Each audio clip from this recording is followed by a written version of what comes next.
अरे सुनो भाई। क्या जी? अरे केवाड़ी खोलो। नहीं खोलूंगी। अरे भाई मेरा पिचकारी लेके भाग गई। पिचकारी दोगी? आज होली है। नहीं, मैं नहीं दूंगी।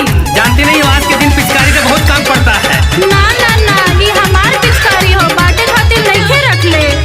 ये पिचकारी आज घर ही रही, कहीं न जाए। घर में मोट पिचकारी लेके घुसल बाड़ू। ए धनिया हमार काहे रूसल बाड़ू? रूसी ना, हमार सामान लेके जाता नहीं। घर में मोट पिचकारी लेके घुसल बाड़ू। ए धनिया हमारे काहे रूसल बाड़ू? हो तलेट तले बाह भर लिया। पिचकरिए सुनाए पिया, पिचकरिए सुनाए पिया, जगह पे दिया। पिचकरिए सुनाए पिया, जगह पे दिया। अरे काहे के लिए मेरा मूड खराब कर रही है भाई? जल्दी से दो ना। ना ना ना ना देव, आज न मिली पिचकारी, जगह पे दिया, जगह पे दिया, जगह पे दिया। होली में लाल पियर रंगावा घोराइल, खेलेला दुआरा पे यार बालो गाइल। अरे काहे नहीं समझ रही हो भाई? होली में लाल पियर रंगावा घोराइल, खेलेला दुआरा पे यार बालो गाइल।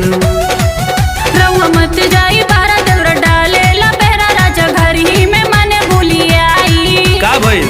काहे दिलवा पे खतरा किया? पिचकरिए सुनाए पिया, क्या? पिचकरिए सुनाए पिया, जगह पे दिया। पिचकरिए सुनाए पिया, जगह पे दिया।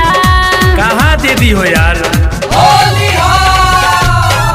पिचकरिए सुनाए पिया, जगह पे दिया, जगह पे दिया, जगह पे दिया।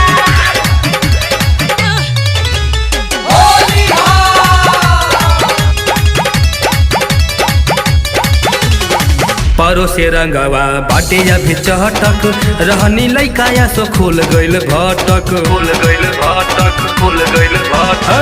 परो से रंगवा बाटे अभी चहटक, रहनी लइकाया सो खुल गइल भटक। सोनू डाला तानी रंग होके बहुते उमंग, हम धीरे धीरे देसी हराला। तूने खुश कर दिया मेरा जिया।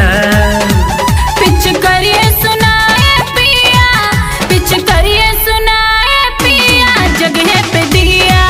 पिचकरिए सुनाए पिया, जगह पे दिया।